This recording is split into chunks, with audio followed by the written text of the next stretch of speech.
Ladies and gentlemen, welcome. We're so happy to have you here joining us today for our Culinary Anthropology Encore. I am Julie Zazada. I am the Executive Director here at the, not at the Eagles, at the museum at Lassen's Resort. Again, so happy to have you with us here for the Culinary Anthropology Encore presentation today. So for those of you who have been following us all winter, you know that we kept up our theme this winter with our speakers. We started off back in November with Carrie. She brought her book out and was talking about unique eats and eateries of Indiana. Then we went off-site in the month of January to Morcus Chocolates and got a history presentation and had a little chocolate fondue party. Were any of you there for that? A couple of you? Nice, excellent. That was delicious. And then today, of course, we have Chef Erik doing an encore presentation of 4 of the different dishes that he cooked for us this past season. So if you were not with us for all the things, your taste buds are going to be delighted here this afternoon with some of the things that he did make for us. So we're really happy to have you with us. And I want to remind you that summer starts sooner and lasts longer at Lassen's. So let's talk about the steamboat, okay? We have our buy one, get one free ticket sale going on right now, just in the month of March. If you buy a ticket to ride one of the boats in June, you get a free ticket. So please help us spread the word. We have, a little campaign going on Facebook, but word of mouth is always the best way we find. We'll be sending more emails. You can forward those emails. But just help us get that word out there. We always like to start June strong. And it actually turns out we're going to because the YMCA has booked like 7 field trips with us in the month of June. So we're going to have a really busy start to the summer, and we love that. We're very happy for that. So again, buy one, get one free, no limit. So if you want 2 tickets, 4 tickets, 6 tickets, you're going to fill the whole boat, everything will be buy one, get one free. Okay, so we hope to see you on Steamer Dewey this summer. Now, if you're on our mailing list, you might have already heard about this project, this big news. So this is our new girl. This is Big Dewey. She is new to the Lassen's Dewey Line fleet and will be joining us on Cedar Lake this summer. She doesn't quite have a schedule yet because we're still working on getting our captain situation squared away, but she will most likely be able to be chartered on almost any day of the week. Not Wednesdays because that's Steamboat Day, but if you want to charter her, or we'll be offering regular rides as well. Hopefully on the weekends. We just got to see how that lake and the traffic on the lake cooperates.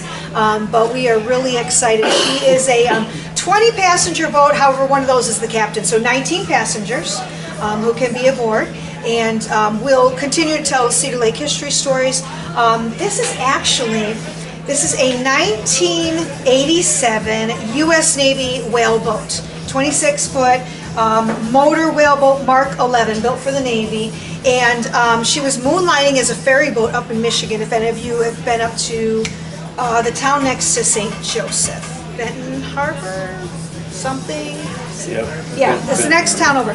That's where she spent her last 3 summers taking people around. I think there's a river up there that she was ferrying passengers around. So she's undergoing a facelift and getting some repairs and things like that and getting ready for a DNR inspection. But we're really excited to be able to bring this vessel on the lake this summer. So this will be our boat that will stay in Cedar Lake with us at all times and doesn't require an engineer in order to run it. So fingers crossed we'll be able to execute this entire project this year. We're always looking for new volunteers. So if you are a boating enthusiast, you have some years of experience and a driver's license, we'd love to interview you about potentially being a captain, or if you'd like to help as a dockhand with the Dewey Line on the steamboat or any of the other days that we run, we would love to welcome you, or any other way you might want to get involved. We have a couple of forms up here today that tell about all the different ways that people volunteer with us. Several of them are here in the room, so we can also let you ask questions of them as well. If you want to be a tour guide, if you want to help in the garden, if you want to help with painting, Dan's great at helping you with painting. So lots of different ways to get involved, and if you have a special skill, just let us know. Graphic design and presentations and photography, all the things. We're always looking for new volunteers to help us. Next thing coming up, though, after today is May 2nd. We gave you a little coming events handout there at your seat today. So we open officially on Friday, May 2nd at 6 p.m. And we are going to be having our annual Beatrice Horner Cultural Award presentation. So that always happens at this opening season event. Then Chef Erik will be on site preparing culinary treats that pay an homage to Midway Ballroom. So this year we're opening a new room. We'll be doing the ribbon cutting on May 2nd of what we are calling the Summer at Cedar Lake exhibit room. It's going to highlight Midway Ballroom, Coffin Shady Beach, Victor's Beach, most likely the sailboat, the yacht club that used to be here. So it's still here but was more active back in the day. So we're going to be highlighting all these different summer fun attractions at Cedar Lake in this new exhibit room. And again, one of them being Midway Ballroom. So Chef Erik is getting some culinary inspiration from the Hubel family, and then he'll be presenting some delicacies for us. And Jack Shellac, the gramophone DJ of Summer Speakeasy fame, is coming back that night to play us hits from the 1920s to the 1980s. So different artists that would have played at Midway Ballroom in Cedar Lake. So he'll be there during the reception, be playing some music for us as well. And if you want to cut a rug, we'll clear out the dance floor too. It's not necessarily the point of the night, but if you want to, we never would reject that. So that's going to be May 2nd. That's Friday night, 6 o'clock. Come on out and celebrate with us and kick off the season. A couple more events that I don't have the exact dates on yet, but I do want to point out. So as you know from last year, if you had come to any of the programs, we established a relationship with the Pokagon Band of Potawatomi. They're based up in Dowagiac. And so we have had a couple of guest speakers last year. Chef Erik consulted with some people who are helping on the native diet, so one of the dishes that you'll taste today will feature ingredients from that. And so what we're doing is continuing that relationship and scheduling new presentations. So the first thing that we'll be doing, again, I think it's going to be in June, Kyle Mount, enrolled citizen of the Pokagon Band of Potawatomi. He's a direct descendant of Chief Leopold Pokagon of the Eagle Clan. He was taught by fluent speakers of the Forest County Potawatomi. Has spent over 15 years working in and studying the Potawatomi language and history. So during his presentation, he's going to discuss the history and evolution of the Potawatomi language. He'll detail Potawatomi history from creation to migration out east, their migration back to the Great Lakes, their relationship with their relatives, the Ojibwe and Odawa, and how they were once one people, the language decline throughout the Indian removal in the boarding schools, and then the current language revitalization between the Potawatomi bands. So he'll present, again, via Zoom at the museum. Well, you can come out by us and we'll do an on-site kind of facilitated talk with him and everything like that. And then later on July 16th, that's a Wednesday afternoon at 2 o'clock, Kusei Balu is coming out. Kusei is the Cultural Sustainability Lead at the Pokagon Center for History and Culture. He says he's a plant person at heart and has been as long as he can remember. He's more familiar and comfortable with plants that grow wild, but he's been learning to grow plants, and he's an avid composter and hopes above all to contribute more soil than he inadvertently damages in his lifetime. So on July 16th with us at the museum at 2 o'clock, he'll be present on site. He's going to present Seeds of Change, how indigenous principles of relationship, reciprocity, responsibility, and respect can reframe how we respond to a changing climate. So hopefully you will join us for those presentations. I do want to share a quick video from Kyle. He translated the land acknowledgement that we had written this past summer and dedicated in the garden, if you were there with us on Steam Through History Day. Bonjour, Indigenous Indigenous cause means Kyle Mala, no Dodem, Pokagon in the Yakin and Dawis. We are Gia Big Chair, we are get Romaget and Yan. So I said my name is Individual. My English name is Kyle Malat. I'm from the Eagle Clan. I grew up with the Pokagon Band of Potawatomi. And that's where I work as an advanced language specialist. So this is the land acknowledgement for Lassen's Resort. Yujagada or Lassen's Resort, short of Bodabad Keep, which Kasenyakuji Ewan showed him Swabapo, this Patronam Kawak, Ebo Ipak would Wojka work. Minwagaja Ipak Yusa work. Minigal Ipa Mamajka work short keep. Ijishna Manoe Gaga Shishna Jaya Bodawani. Each Konai week on that key we walk. Odo P showed on we picture Winderman. And we yaj moyak, Minagay we Kanomagayak. Ajin Sitaguyak. All right, and then the last announcement that I have to share with you, you're going to hear a lot this year about a program, actually over the next 2 years, called Cedar Lake Heart and Soul. Some of you were at our kickoff event, and the reason we're mentioning it is because we want to be really clear about our organization's involvement with this project. So Cedar Lake Community Heart and Soul is a local initiative powered by the residents of Cedar Lake, funded locally by a grant from the Legacy Foundation, which is of course Lake County's community foundation. We are working together to strengthen Cedar Lake by actively engaging the entire population in identifying what we love most about the community, what future we want for it, and how to achieve it. Cedar Lake Community Heart and Soul follows the national initiative Community Heart and Soul, which is a 4-phase, step-by-step process that brings residents together to identify and honor the unique character of their town and the emotional connection to the people who live there. So our organization, the Historical Association, is the nonprofit coordinator of the Cedar Lake Project in partnership with the town of Cedar Lake. So you're going to find a lot of these things are coming through our channels of communication because we have been given this 2-year grant in order to execute this program for our citizens. So for anyone who lives, works, or plays in Cedar Lake, we will be looking for you this summer. We're going to do lots of story gathering, and we're going to want to hear what you love about living, working, or playing in Cedar Lake as we work to develop this. It's kind of like a town master plan, but all done by the citizens and all based on citizen input and all the things that they're hoping to see for the community. So lots more will be coming about that. This also involves a heavy volunteer component, so we would love to have you participate if that is something that you are interested in doing. So a little introduction about myself. My name is Anna Ortiz. I am a lifelong resident of Cedar Lake, so I grew up right down the street from the museum. And my family is very much so a part of the museum. My great-grandmother, Maudina, she was a maid, and then my grandmother, Dolores, she was a long-time volunteer for like 30 or 40 years as a tour guide. She was legally blind, but you wouldn't believe it by the way that she knew her way around the museum. So she really grew my love for not only the museum, Cedar Lake, its history, but just, also a love for community service. So as far as things go, I'm also a local journalist, so I worked for the Times, and now I work for the Post-Tribune as a correspondent. I also do videography work, all of that good stuff. So we'll just kind of dive in here. I'm going to see if, checking on Chef, I think that's Julie's doing, he's hard at work. But a little bit about Chef Erik Hinds. So he is an award-winning chef. This year, Indiana Humanities granted the Museum of Lassen's Resort an award that was the most outstanding project or event of 2024, and they awarded that to the museum. So it's been a huge collaborative effort, and it's definitely turned some heads, so we really hope to grow it. We hope to get more awards, get more grants.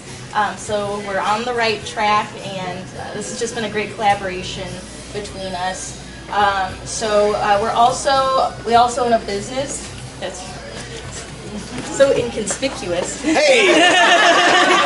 Here he is. Came out of nowhere. Like, whoa. And we also own a business called The Traveler, so it's a pop-up kitchen. The museum is not able to operate right now during the winter due to not having central heat. So during the winter we travel, we migrate over onto Zombie Club in downtown Crown Point, where we serve smash burgers, all amazing food, kind of more pub fare. We're doing some fun specials. Yeah, we got like smash burgers, biscuits and gravy, house-made biscuits. Don't just get that, cheap crap. Yeah, exactly. We make stuff from scratch. We do a lot of other stuff too. Like you have to come check us out. But everything that we do is made fresh in house.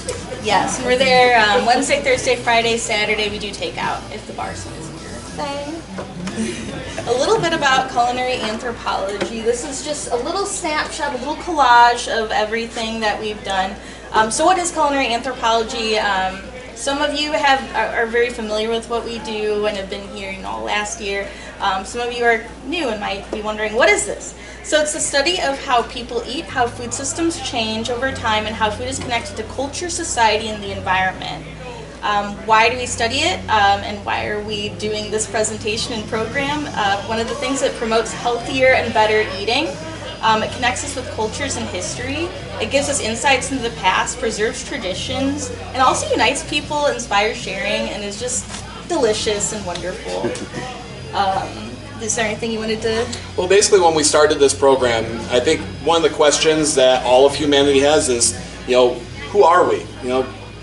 Why are we here? And one of the best ways that we have found to describe that or to try to answer that question is through food, because one of the things that we all share in common is we all eat. What are we eating? What makes us who we are? And one of the things that can define that is food culture. And food culture is one of the best gateways to understanding our past and just who we are as a people. So because of that, I think it's a great place to start to try to answer that question.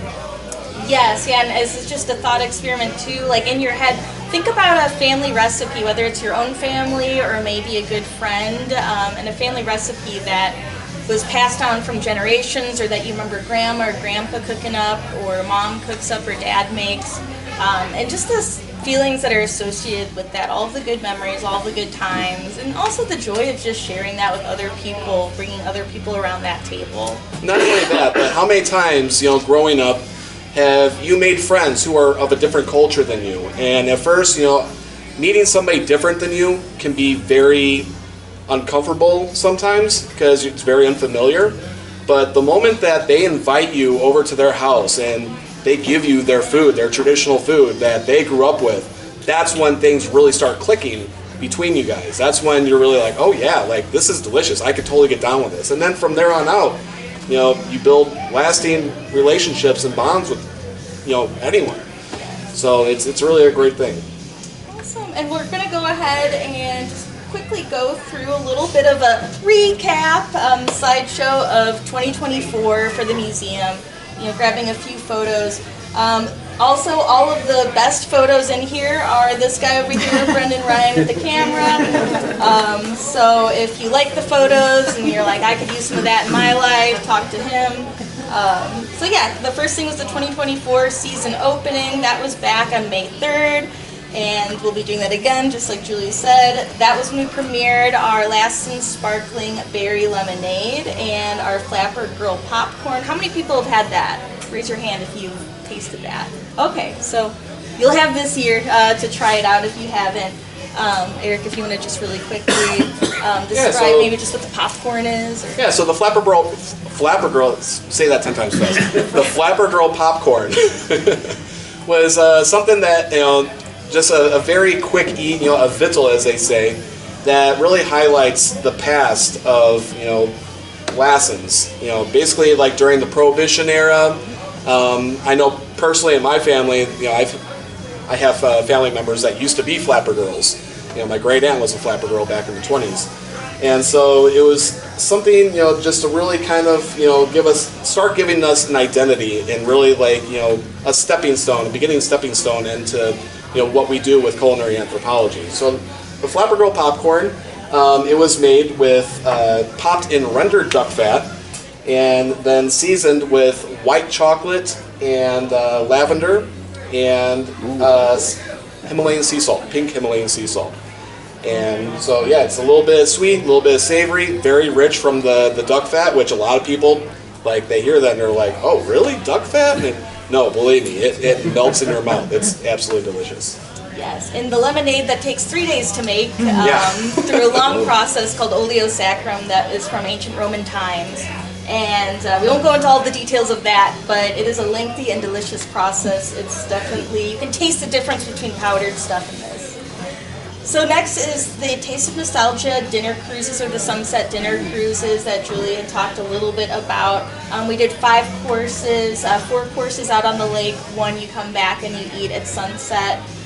You see here's a little picture of our baby Dewey and all of our guests in there. If you want to talk a little bit about maybe like one of your favorite highlights of that. Yeah, so if you look on the screen, on the top left, you'll see those are our Mastodon lollipops, and that was really just kind of like a cheeky play on the fact that we do have some mastodon bones in the museum.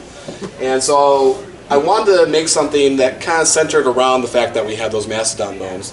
And so one thing I thought about is, like, who doesn't hear mastodon skeletons and immediately like go back to your childhood and think of like, the Flintstones or something like that. You see, Fred and Barney like gnawing on a big old, chicken drumstick with the bone exposed. I was like, you know what, let's do something like that. That'll be fun, kind of, harken back to the prehistoric ages. And then we have the Duchess potatoes, just to the right of that. That was something to highlight, some of the elegance of things that people had back during, Prohibition times. Well, not just Prohibition times, but just during the Roaring 20s and the 30s and everything like that. That's when they were kind of created, and it was a new extravagant way for people to eat potatoes. They're light, they're fluffy, but they're also crispy on the outside. And the presentation, you can't beat it. They look amazing. So, yeah, those were two of my favorites from the boat tours that we did. And we're going to mix it up a little bit, but all of the courses are inspired by something that has to do with Cedar Lake history. Cool. So, Taste of Potawatomi Heritage. I think that's the one that really caught Indiana Humanity's eye, right? So that was actually, this was the award winner for us. This was so exciting because we had to forage for it, we had to learn a lot, we partnered with these wonderful people. The people at Edifon Farms in Crown Point. And so they helped us. If you see Erik foraging that milkweed. That's my fat elbow, you can see right there, picking some milkweed bud. And so it turned into, if you see in the in the top left, those are tempura fried milkweed buds, drizzled with a Juneberry. Juneberry is a berry that's native to Indiana, not just Indiana, but the Midwest in general. So a Juneberry compote and some brie cheese drizzle, and then that flower you see is called hairy vetch, which grows wild around here, and it's gorgeous, and you can eat it. So yeah, and that was probably my personal favorite thing, which was really sad because we had a very limited supply of these milkweed buds. I only got to taste like one of them, and they were probably the most delicious thing of the entire night. And I really wish I could have made a million of them. Yes, and then we have the Potawatomi berry white rice. You see, and that is actually a real traditional recipe that's been passed down through the generations. And it's a delicious wild rice blend of local berries like the alpine or wood strawberry. Those berries that you see, then we're looking at the bottom left. Those are alpine strawberries. They look like underripe strawberries. Little white. But they are so sweet, so delicious. They taste like the best strawberry you've ever had, and they're amazing. And yeah, then, they're native. Yep, they're native. And so we also have blackberries in there and elderberry flour, which you see on there, but also the entire thing is sweetened with maple. And we did that because we wanted to highlight, the fact that, the Potawatomis, a lot of their cuisine was very sweet because they didn't have the luxury of having like salt and pepper like we do today. A lot of their food was just seasoned with maple. Like they used to make like these little maple pucks, and they would travel around with them, and whatever they eat, they would like season their food with maple. And so a lot of their food tended to be on the sweet side. Very delicious. But also packed a lot of nutrition. Yes. And then now we have our land acknowledgement and art show. So we did something also special with that. You're going to try the Three Sisters wild rice. That's up here. Yes, and I'll talk about that more when we start serving. Yeah, we'll save that. And then we have our whipped maple cranberry dip. The maple and cranberries obviously being throwback to the Potawatomi, and the cranberry bogs that used to be everywhere out here in Northwest Indiana. So we do some special events catering. The Historian Luncheon was something. We did Monin Railroad sandwiches. And then if you want to talk a little bit about the icebox cakes, that's what these guys are. Who knows what an icebox cake is? Raise your hand. Okay, a few people. It's a really exciting. Yeah, so back in the day, before refrigerators were a thing, I think as they were getting popular. Well, as they were getting popular, I think a lot of people growing up in like their grandparents, parents, you had ice boxes, and one of the desserts that was very common growing up, if you ever had them, were icebox cake, where basically you just have whipped cream and layer it with cookies, like basically almost anything sweet that you had in your pantries. And so we wanted to do something like that, to really bring back our parents and grandparents, childhood. and so I think that was a great way for us to really shine on our own. So we have a mint Oreo on the bottom, and then we have like a strawberry shortcake almost icebox cake on the top, which those are freeze-dried strawberries that I basically blitzed into a powder and dusted it with. It was really good. Those were two of the best things that ever came out of that kitchen. Homemade whipped cream also. Which I really didn't get to try any of it because everybody loved it so much they ate all of it. And then the summer speakeasy social. This one was really exciting. We went more roaring 20s, kind of those like fancy hors d'oeuvres. You're over at Jay Gatsby's party. What are you gonna eat? What's he gonna serve up? He's gonna serve up some delicious. We did like crab stuffed shrimp. We also did some, ribeye appetizers. Yeah, prime rib crostinis with horseradish cream. Very typical thing that you would find at a lot of socialite parties, back in the day. And one of the things we loved the most was Capone's cigars, which you see right over there. We use dry ice, but that is... Yeah, that wasn't anything really that special, but it was so good, it looked so cool. And probably the most expensive ingredient we've ever bought was the dry ice, but it was well worth it because it was such a talking point throughout the night. It was really cool. Yeah, they were delicious also. It was white chocolate covered pretzels. Yep. And then just dipped in some crushed up Oreos just to imitate the ash. And edible red glitter. Yeah, and edible exactly. Yeah, for the burning numbers. Like I said, nothing crazy. It was a fun dessert that was really just like a talking point for people throughout the night, and people loved it. Well, pizzazz. It's awesome.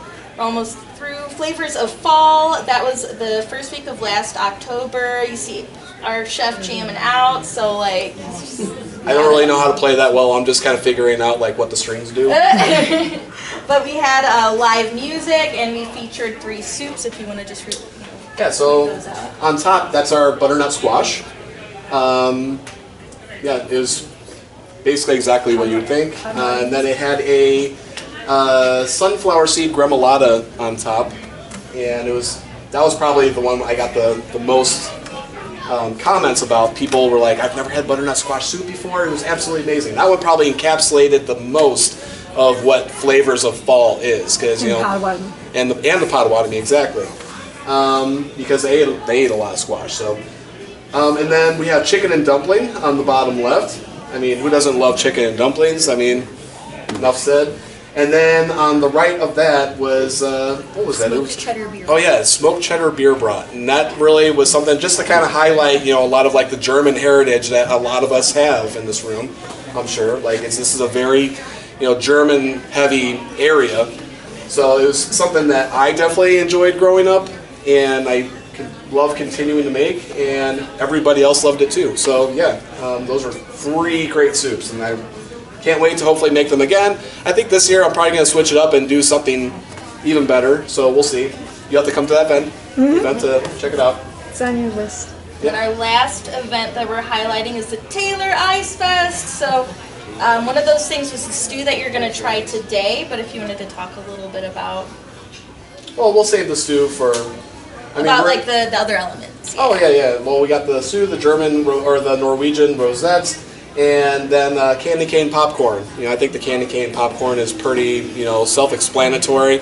Every event that we do, I like to, try to come up with a new flavor of popcorn. I'm hoping in the future we just have tons of flavors of popcorn that we can hopefully capitalize on and just sell them nationwide. But it was really great, and we'll be talking more about the stew and the Norwegian Rosettes in a little bit. All right, so we're gonna begin. Our first course, you guys were such good listeners. That you get to eat now. I know everybody's like, "Come on, get to the food." I know. We're trying to build up the anticipation, showing them we're talking about it. So, as far as things go, we'll kind of list off a couple of quick things. One of the things that I wanted to definitely highlight was the philosophy of planting the 3 sisters. If you wanted to talk about that, Nelson. So the 3 sisters wild rice, and this is the first course that you're going to be trying. This is probably my favorite thing to explain to people because it's such a great philosophy for growing food and also just kind of living your life.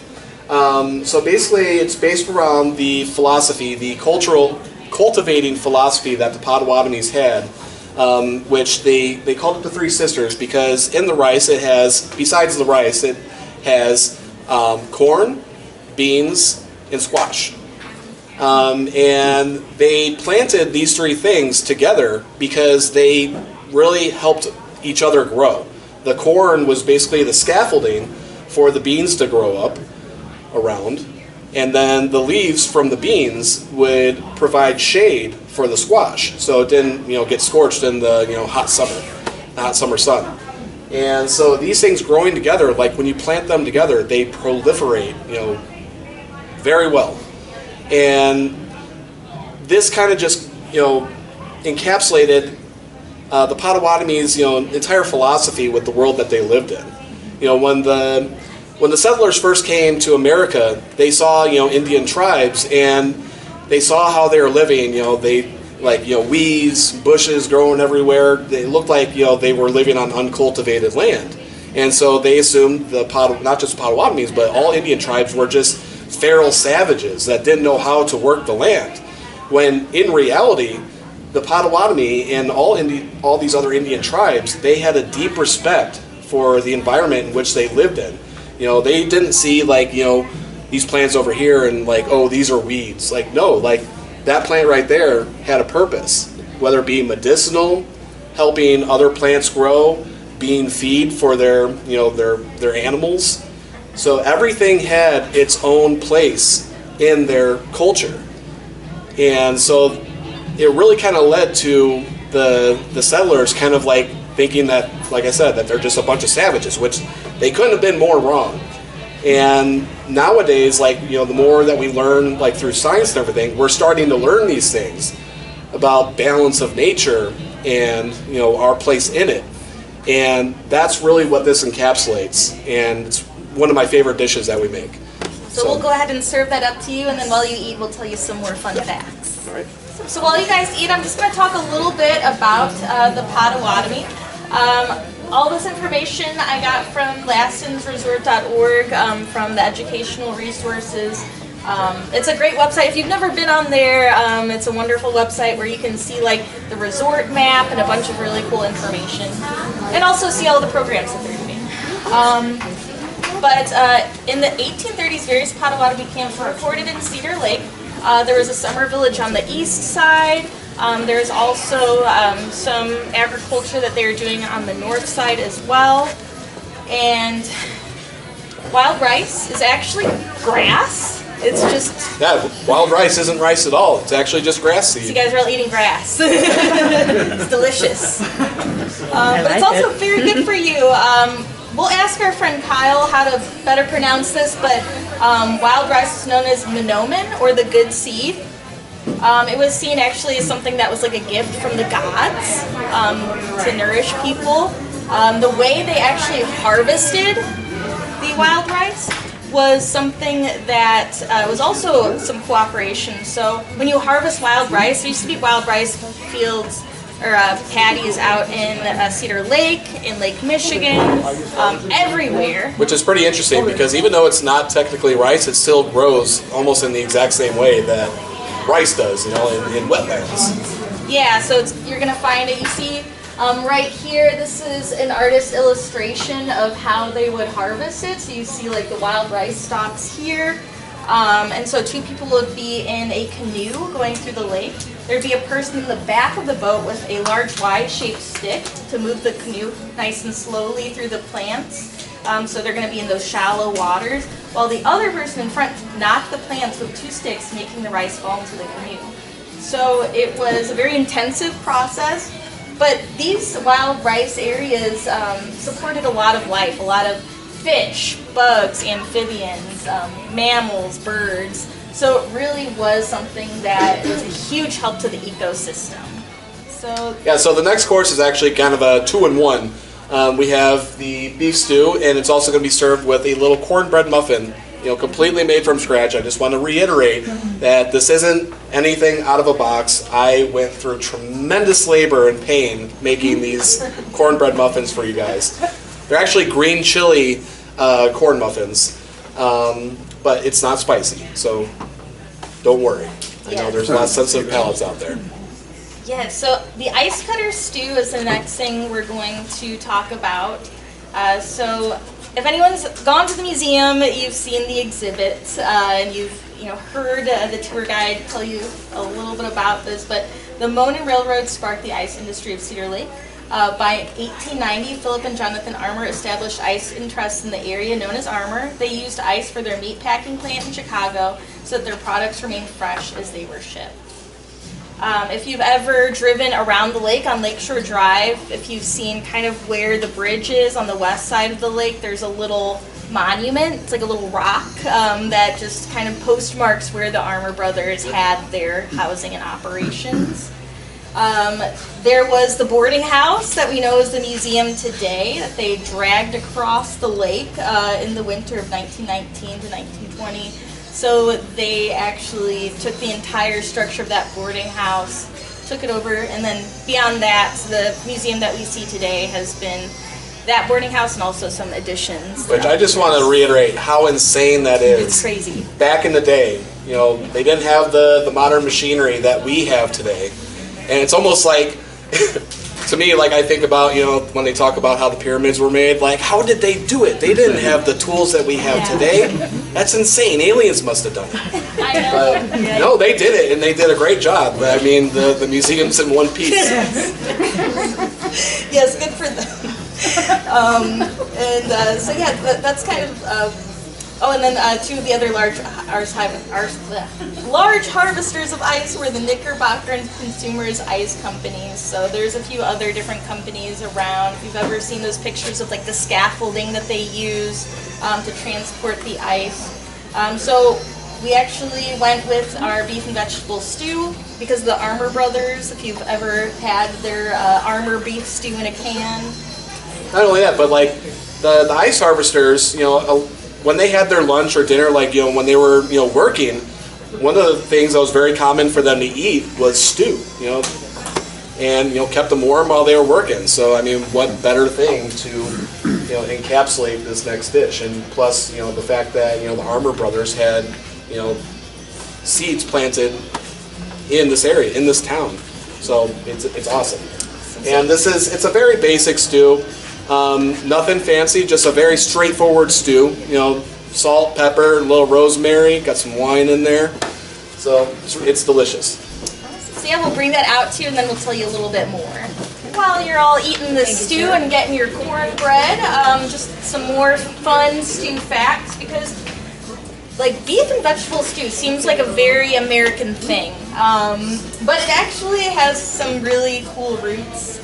And so stew in some form has been part of ancient culture. Ancient Romans simmered beef in wine, spices, and raisins to craft a dish called copadia.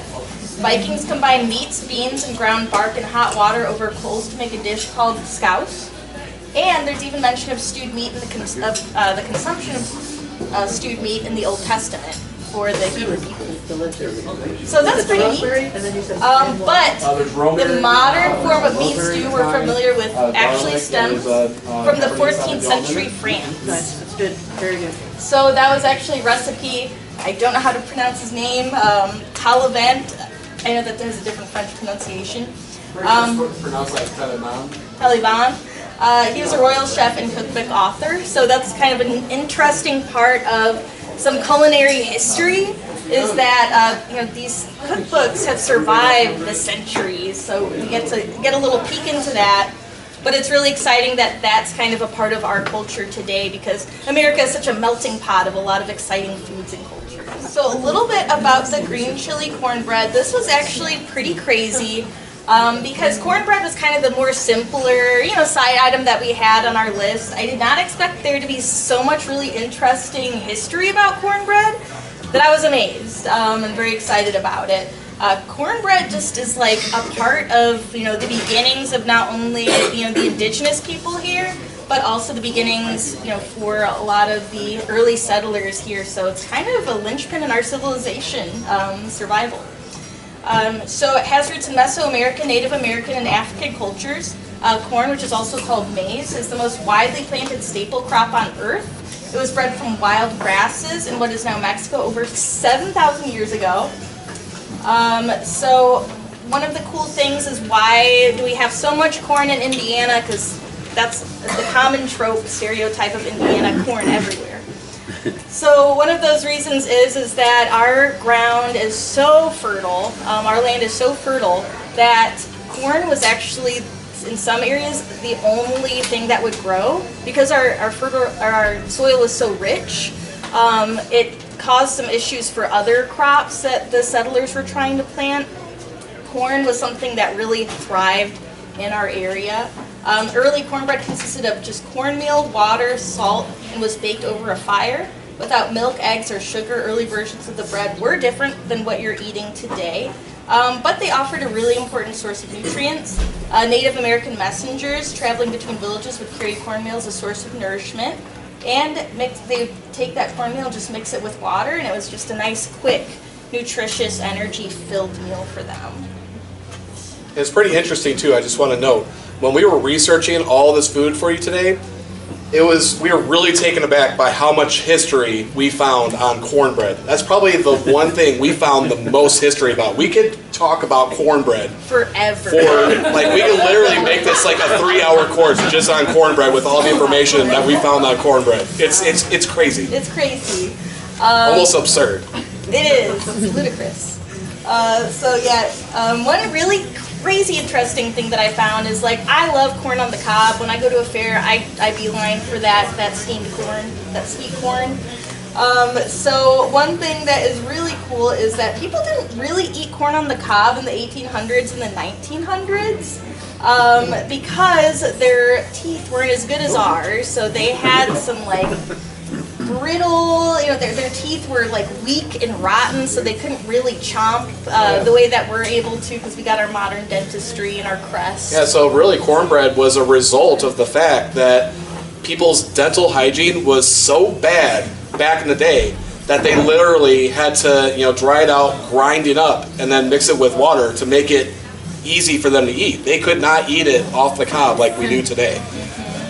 Yeah, so they ground it into meal for baking, or they would also sometimes harvest corn when it was still soft in the green or milk stages, so they'd make like pudding and other dishes. According to Indiana Humanities, many cookbooks from the first half of the 19th century do not contain recipes for cornbread. Each family had its own favorite recipe, most likely committed to memory by every young girl as she learned to cook by her mother's side. So some of these are just really cool unwritten traditions. And it made me think about, growing up watching my mom and my grandma, cook, and like, I think there's a very common trope amongst this in the fact that when you watch your grandparents cook, or even your parents, they don't measure anything. Like, they're just like the term, like, keep adding it until your ancestors tell you to stop. And that's exactly what they did. Like, there was no measurement back in the day. It was just basically you watch your mom and you learn that way, and that's how things were passed down. And a lot of times to this very day, it's still done the same way. Yes, and if you're a fan of the museum, you'll see a picture that you'll recognize of the kitchen in what is called, does anyone know what that's called there? Hoosier Cabinet. Yeah, we got some history buffs, Hoosier Cabinet. So that was just kind of give you an idea of just kind of the little space and the tools that they would be making their cornbread. Awesome. That's that for that presentation. I guess I'll start talking about the Rosettes. How's everybody doing? Good. Does anyone need anything? You guys enjoying everything so far? Yeah. Great. Excellent. I have a question about the wild rice. Where do you get it? Yeah, It's so very good. Is it just in the store? yeah, you can buy it at the store. It's a little more expensive than normal rice, but it's actually better for you. And it's very interesting. So Are those still the grass heads? The grass The seed heads? cabinet Yeah. has. Okay, I didn't know. yeah, so everybody's familiar with Strax around here, and everybody I'm sure is aware that Hy-Vee is bought them out. Now, normally I'm not for big takeovers like this, but in the instance of the wild rice, I'm actually kind of glad that they did, because so while it was still Strax, like you could only find these tiny little packages of the wild rice. But now, like, when I went shopping to go, do this, like, obviously, like, wild rice isn't one of those things we can just go outside and find and harvest ourselves. If that was the case, I'd be doing it, trust me. But since the Hy-Vee takeover, they got these huge bags of wild rice now, and it's amazing. So, like, I encourage you guys to go out and buy some of it, because wild rice, especially in like a soup, is amazing. I love wild rice. So. And it cooks up like normal rice, right? It's not much. It does take longer to cook. It takes about an hour to cook it, as opposed to like 20 minutes for normal rice. But yeah, it's like that's basically because it's grass seed, and it's a very, very hardy grain. So it takes a long time to really break down those outer shells. Yeah, if you're looking for more fiber in your diet, Yeah. that's where to get it. For So anyway, sure. that zinc top, no matter how hot it is, it always takes. Yeah. So I'm sure I see a lot of you guys are starting to finish up, which means we're going to be coming to our desserts. The zinc top. My personal favorite dish. Yes. Yeah. The Norwegian matter Rosettes. how So hot I have a personal connection was with around them, it, and it's funny that stayed because a cool. lot of other people have that same connection, and I love hearing their stories. I first learned about Norwegian Rosettes when I was a really, really little kid. My great grandma Maudina Pittman would make them, and it was a really delicious Christmas treat. You see these metal iron brands, those rosette irons. Those are called a timbal. Thimbles. Yes, and so she had different shapes. There's little Christmas trees, little snowflakes, butterflies. And we actually have her grandma's, timbal set, so it's a legit antique. Yeah, I can do a show and I'm tell. sure it was passed down, from generation to generation. Yes, and when I was a kid, I couldn't, I remember doing them, and as an adult, I was like, I never see those things. What are they? Was it a fever dream? Did I imagine them? And I looked it up, and sure enough, Norwegian Rosettes, it's just something that I never, ever see anywhere. And so I was like, we need to make these because I want to kind of relive my childhood. But then once we made them for the Taylor Ice Fest, so many people were telling me some cool stories about their own grandmothers and great-grandmas making them, and I really love those stories because every time somebody talks about it, they get the smile on their face, and you could just tell they're like thinking of just some happy memories and kind of resurrecting, in a way, like, our ancestors. We think about our grandma, we think about those moments, and that's what really keeps our traditions and the people we love, like, alive. Yeah, and not only that, it was very interesting, because I kind of share the same sentiment that she did, growing up, my mom, she, knew, and my grandma, they knew of, or they made these Norwegian Rosettes, and I've always known them as Norwegian Rosettes. But when we started researching the history of these rosettes, we found something very, very interesting. It's not just a Norwegian thing. These actually permeate all around the world. We find these going back in almost every culture around the world, like from Scandinavia, Africa, Iran, Turkey. China, Turkey, they're everywhere. So it's very interesting that this wasn't just a localized phenomenon in food. This was something that really just permeated civilization all over the planet. And it's really kind of interesting too, because nowadays you don't really see them that much, except for you're going to see them today. And I'm sure some of you have probably seen these or cooked these yourselves, but they're just not part of the normal food lexicon that we have. And personally, I hope that changes, because these things are so delicious. They're light, airy, crispy, just delicate. They're amazing. They're addictive. They are addictive. They're like the potato chip of the dessert world, and I love them. Other words for them is buñuelos de viento, kembang, kokis, akapam, kui rose. Though the exact origins of this is unclear, just because it's shared by so many different cultures, it's thought to have been brought to India by the Dutch, who first came there around 1605 for trade. But it's interesting because everybody has their own little take on it. So the Iranian version is flavored with rose water, the Mexican version is cinnamon flavored, and then Sri Lankans make a turmeric infused version, which is really interesting.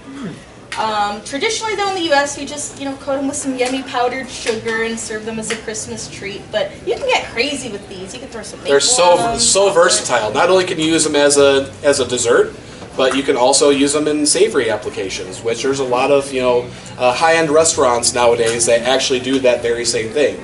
They make these little cups and they fill them with pate or all sorts of stuff. It's really interesting. Like, they're really making a comeback in a certain way, but interesting enough, it's more so on the savory side that they're doing it. All right, gang, so we want to thank you for coming out today for Culinary Anthropology Encore. We will stop our recording and allow you to ask any questions of Chef Erik and Anna. And just a couple last reminders. Don't forget that the Steamboat Sale, buy one, get one free, is going on right now. And May 2nd is when you open. This guy's going to have a lot of amazing, delicious things in store for you, so we want to see you coming out and join us at the museum, okay? Thank you, guys. Thank you very much.